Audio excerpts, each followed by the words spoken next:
Wee! What's up mga kapotpot? So nakita nyo na naman ang pagmumukhang ito. Boom! Okay, so Mr. Kalakal here and welcome to the vlog.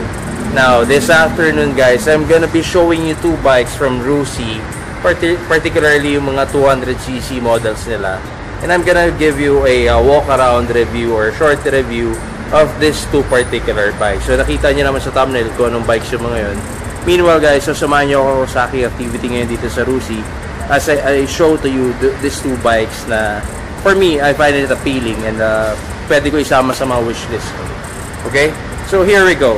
In 3, 2, 1, boom.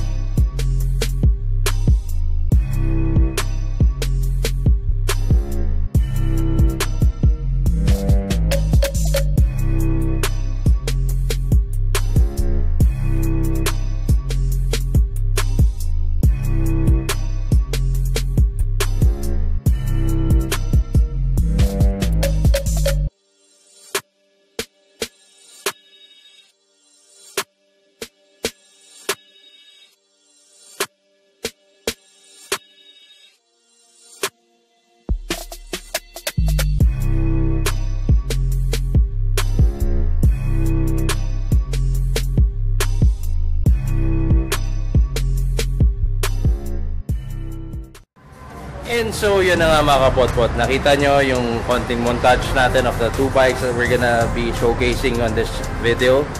So we have the KRY 200 and the Mojo 200. So without further ado, I'd like to give you a I'd like you to see these two bikes na nasa Rusi ngayon. And here we go. Chiren. Okay, ang ganda ng pwesto nila, no? So nilabas ko sa showroom nila, I mean binalik ko muna dito sa loob nila para mas tahimik kasi dito eh, mas makakapagbigay ako ng thorough review of the bike.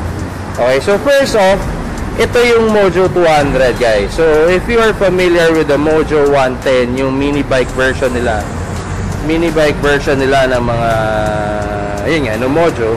So ito mas pinalaki and this is a 200cc Rusi bike. So, ayan, makikita nyo, medyo may pagkakawig siya with the Ducati Boxster. Okay? So, I used to have this kind of bike noon. Kasabay ito ni Basha. Sabay ko silang kinuha dahil natuwa ako sa kanila. Unfortunately, naibenta ko na. Pinangihinahayangan ko bakit ko binenta. Okay? So, magkano itong bike na to? This is a 64,000 bike. So, ang down payment nito is 10,000. Then ang amortization niya for 3 years is I believe it's 2.2 or 2.5 if I'm not mistaken. Okay?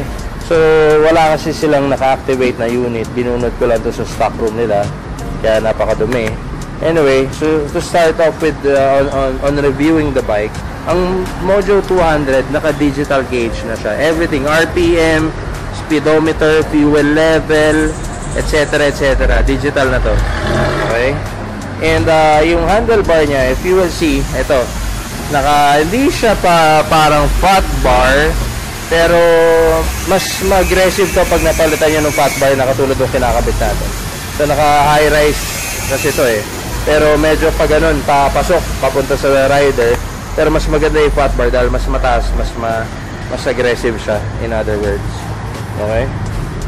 Now, yung headlight naman niya guys, it's full LED, pero hindi, nung nakaganito ako dati, hindi siya ganun kalakas. So I suggest palitan nyo na mas malakas na ilaw or convert kayo, palitan nyo na round headlight. Bagay naman eh, pero ito i-convert na round headlight dahil kahit white siya, yung LED medyo nahihinaan ako eh. Okay, it has a plastic tapalodo, plastic fender. Same goes with the tank, parang yung Mojo 110 pa rin, plastic yung tanke nya. Okay. So if you remove this panel, itong fairing niya na ito, makikita niyo yung tanking bakal sa loob. And I believe it's 11 or 12 liters if I'm not mistaken. Okay? Plastic yung iba pa niya mga fairings. Now, itong bike na to, as compared to Classic 250, wala pa siyang oil cooler. Ayan. So ito, design lang siya para hindi pumupunta yung bato sa makina. Okay? Itong mga new bikes ng Rusi ngayon, all of them are Euro 3 compliant na. So itong Mojo 200, ito yung improved version ng old model nila. So mas lesser vibration and Euro 3, mas tipid sa gas. Okay, sa makina guys, this is a push rod engine. So, pero may ano naman siya, maganda, matining na, improve na nila, wala na problema. And ang transmission niya is 1 down, 4 up. 5 speed lang siya, 1 down, 4 up. Wala siyang center stand, side stand lang mga kapotpot. So, ito yung trellis niya kung tawagin ko. This is bakal. So, sa black colorway nila, available ito ng red trellis and black trellis. Now, meron din silang pulang ganito. Hindi siya matte red, kundi gloss red siya. Ferrari red yung kulay niya. Yun. And yung seats niya, aggressive position siya. Just like what I've said. I'm more on, Street Fighter yung theme niya eh. Okay, Google nyo na lang mga kapotpot ano yung Street Fighter na theme. Okay, so meron siyang cowling, though pwede to tanggalin if may angkas kayo. And yun. Okay, so sa fuel cap nya, same pa rin ng luma natin. Andito na yung ignition nya, wala na sa handlebar. What else? Push start and kick start to mga kapotpot. So push start nya and yung kick start nya. Alright. Now, if we're gonna look at the muffler nya, dual barrel siya kung tawagin. And so, kahit wag na muna kayo magpalit, okay naman siya eh. Okay? Yung brakes nya, it's this brake bike, front and rear. Single sa front, single din sa rear. Okay? So, ito yung mga features nya. Yung tail lights nya, LED din, pati mga signal lights nya, it's all LED. Pati din yung plate light nya. Now, this bike also has a tapalodo pa, extra fender para iwas talsik. Now, if we're gonna take a look at the wheels, so 17 siya front and rear. Sa harap, ang nakakabit na stock is 140/70 by 17. Sa front, it's 110. Wait, double check natin. It's 110/70/17.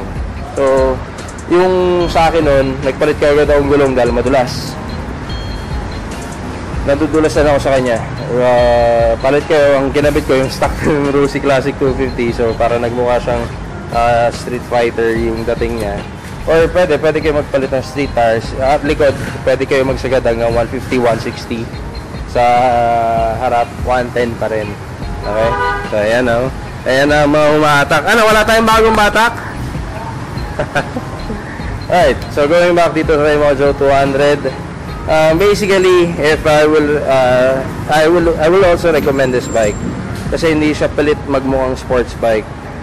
Okay, so with the displacement, ang dali niyang ayusan guys, ang dali lang niyang ayusan. If later on, if you want to have it customized, maging retro bike, ang dali lang din niya kasi buo na siya eh. At the same time, mas cheaper to sa Rusi Classic 250 since this is only 64,000. Okay. So, yun lang. Yun pala, yung fork niya. Fork niya is inverted fork din. Kaya maganda. Naka-inverted fork siya. Then, monoshock. Then, yung monoshock niya, ganun pa din. Pwede nyo babaan, pwede nyo rin taasan. Depende sa preference ninyo. Okay? So, yun lang aking ma-share sa inyo dito sa bike na to. Now, let's move on to the other bike. Ito, may nag-request kasi itong KRY200 nila. So, this is a dirt bike. Same engine with the Mojo 200. Magkaiba lang ng chassis and ng mga anik-anik. Okay? If you wanna go adventure, if you wanna go off-road, this is the bike for you guys. So, this is also priced at 64,000. Mas mababa down payment ito, 7,000 yata if I'm not mistaken. Then a monthly is 2.5 or 2.2. Okay, so naka-inverted fork na rin siya. Okay, meron siyang cover para kasi most of the time puros bato ang dadaanan nyo. So para di masugatan yung stem ng fork nyo, ayan, meron siyang protective cover. Okay, so wala pa siyang oil cooler. Same with Mojo, push start. Wala siyang push start. Double check. Oh, wala. Ito, push start siya. push start and kick start. Now sa panel gauge niya, hindi pa siya digital. Digital na rin guys. So panel gauge niya is na also digital. So walang problema. Okay, handlebar niya, straight bottom siya kung tawagin. Ilaw niya, hindi pa LED, regular bulb pa rin, but the signal lights or the side markers are all LEDs. So it has a plastic fender para yung better malleability pagka tatabingi tayo, natutumba pag nag-off-road ride tayo, yan. Ito rin. So yung tank niya plastic. So same nung KRY natin, KR125 natin. So push rod din siya, stainless pipings na high mounted for your river crossing adventure. Taillights are LED na, and front and rear brakes niya, naka-disc brake na siya. Okay, let's check the wheel set nitong KRY 200.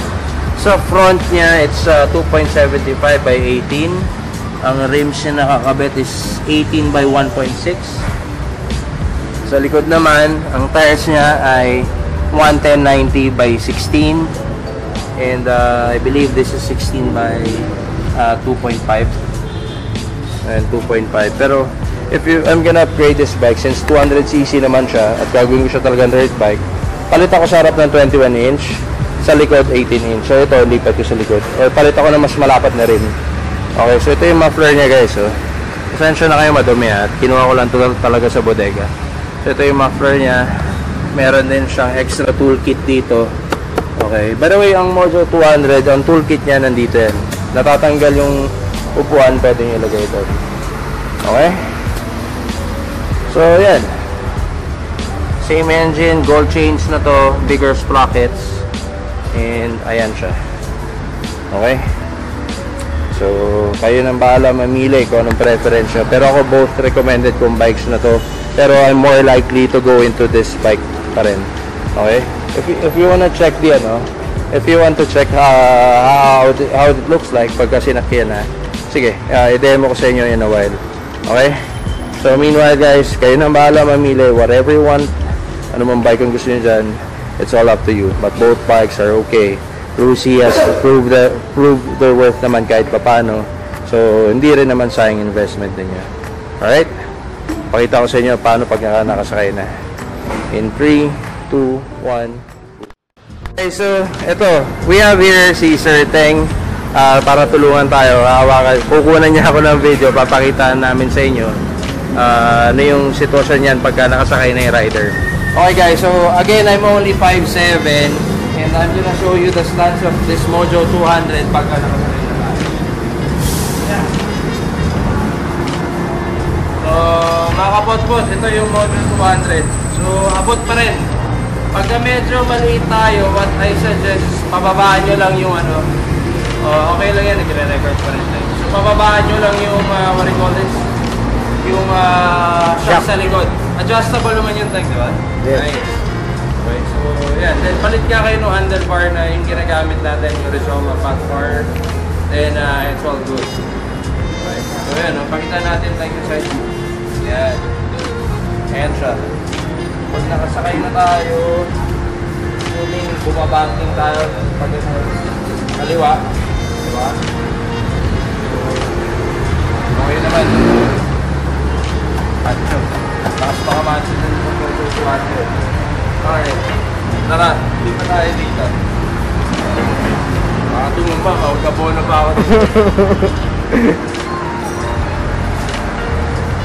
Okay guys, next naman natin ipapakita is itong KRY 200 nila. As you can see, yun yung current wheel set niya. Pero pag nagpalit kayo ng 2180 na wheel set na setup, hindi naman siya ganun katangkad. So again, 5'7" lang tayo.